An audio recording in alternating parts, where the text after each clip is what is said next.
Hi.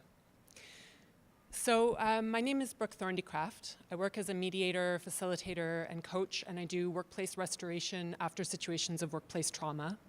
And I work with workplaces, families, communities, basically to help people have healthier workplaces and families and communities.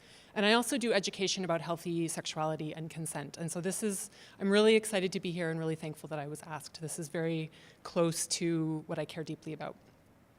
So I wanted to start off by asking you what might have been different if Albert Schultz's mentors had been committed to challenging non-consensual behavior when he was a newbie in theater. What if there had been an emphasis from the start on creating inclusive and respectful communities and workplaces where actors of all genders knew they could take risks and push their creative limits within a safe environment that protected their dignity?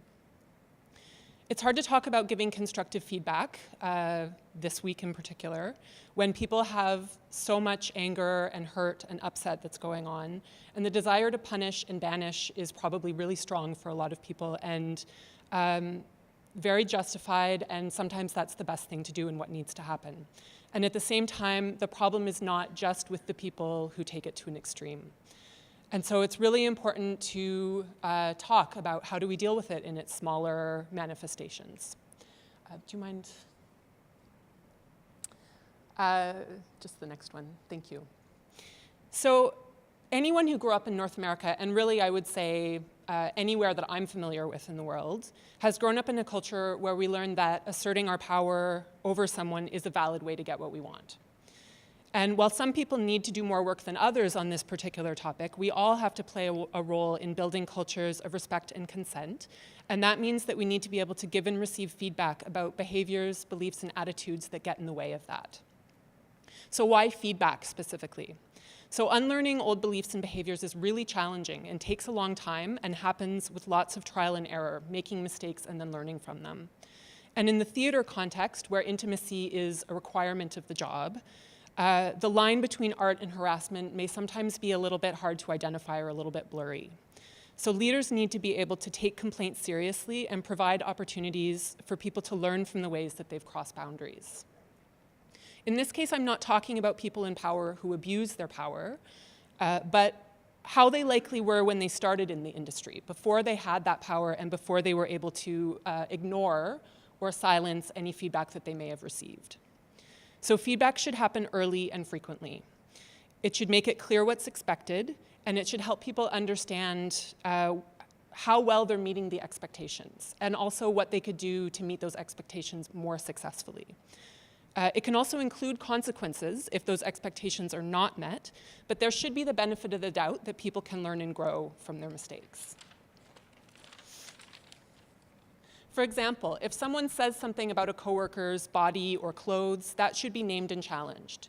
If someone touches someone in an unwelcome way or is flirting in a way that is not welcome, then that also needs to be seen, named, and challenged. This means that leaders need to do their own work about harassment and really understand its impact and the many forms it takes. It's particularly important to pay attention to who's most marginalized in the industry.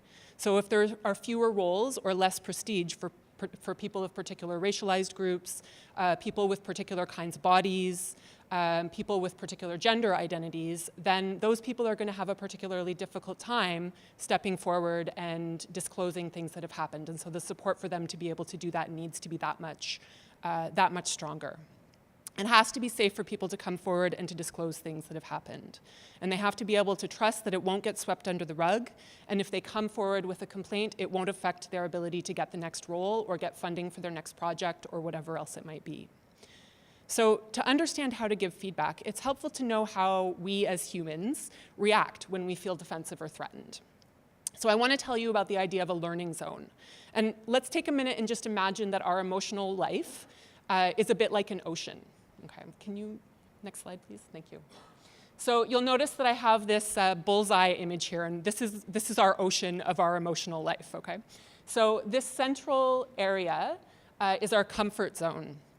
And a comfort zone is kind of like sitting on an island beach in the sun, in the sand, with a delicious ice cream cone. Everything's great, we're comfortable, And when we're told we've caused harm, the comfort zone reaction is to minimize, dismiss, not listen, or seek out the people who agree with us. Have you ever said things like, "Don't take things so seriously," or "It's just a joke, it doesn't mean anything," or the classic, "You need to get tougher"? We make these statements when we're minimizing someone else's suffering because it doesn't seem that important to us. The more power or privilege someone has, the more they might need a bit of a push to get out of their comfort zone. Feedback can provide that push to help people take that first step into the water. If we're committed to acting in more equitable ways, we can also help ourselves become better at noticing and stepping out of our comfort zone. We can read about experiences that are different from ours, and particularly experiences of people who might be marginalized by the ways that we don't notice or the things that we don't notice. We can ask people who have more knowledge in the particular area that we're needing to get out of our comfort zone in. And we can also remember to be humble about the limits of our own experience. For more masculine identified people, in the context of sexual assault and harassment, this might mean deconstructing masculinity. For more feminine identified people, this might mean unpacking the ways in which we internalize things around sexuality, consent, and all of those kinds of things. Next slide, please. Okay, and so then there's the danger zone, which is the outer ring. And the danger zone is a little bit like being in deep water with sharks. All right. So can you think of a time when someone accused you of something and you got scared or angry or just wanted to get away from them? Or maybe you felt so frozen by guilt and self-judgment that you just couldn't even really be involved in the conversation. These are very common reactions to learning that we've caused harm. We take difficult feedback as a threat, and when we're threatened, we go into fight, flight, freeze mode. Our heart rate changes, our rational brain just basically shuts off. We lose our ability to empathize or listen or problem solve or take responsibility for our actions. In this zone, listening and learning feels much too risky. So we all have different ways to help ourselves get out of the danger zone. For me personally, the thing that's helped most is a sort of body-based meditation practice that helps me be aware of what's going on internally and what I'm feeling. But like I said, everyone is different. So it's a good question to ask yourself when you feel overwhelmed by anger, fear, guilt, or another difficult emotion, what helps you personally come back to a calmer and more grounded state of mind? Okay, next slide, please. So what we actually want when we're giving constructive feedback is support people to stay in their learning zone. I'm running out of time. I'm going to do my best. This is where growth happens and where we integrate new ideas and learn new behaviors. The learning zone is not comfortable. In fact, it may be extremely unpleasant, but there's enough of a sense of safety to be able to hear, absorb, and understand. And constructive feedback, rather than punitive or judging feedback, definitely helps people be able to stay grounded. The metaphor of the learning zone, I'm going to just take a little bit longer. The metaphor of the learning zone may also actually be a really good one to think about when supporting people to push their boundaries, to get out of their comfort zone for a role or for artistic expression as well. It's true that growth and learning and creativity doesn't really happen when we're too comfortable, but it also doesn't really happen when we feel like we're in danger. So when someone is frozen in humiliation or preoccupied with how to avoid being harassed by their co-lead, then they're not actually able to bring their creative best to the role. Helping people stay in their learning zone is the best way to promote creative expression as well as safety. So, last slide, thank you. So what is constructive feedback when it comes to shifting cultures around consent? It focuses on the inherent capacity of a person to change and grow. It recognizes that we all share a responsibility for shifting violent systems.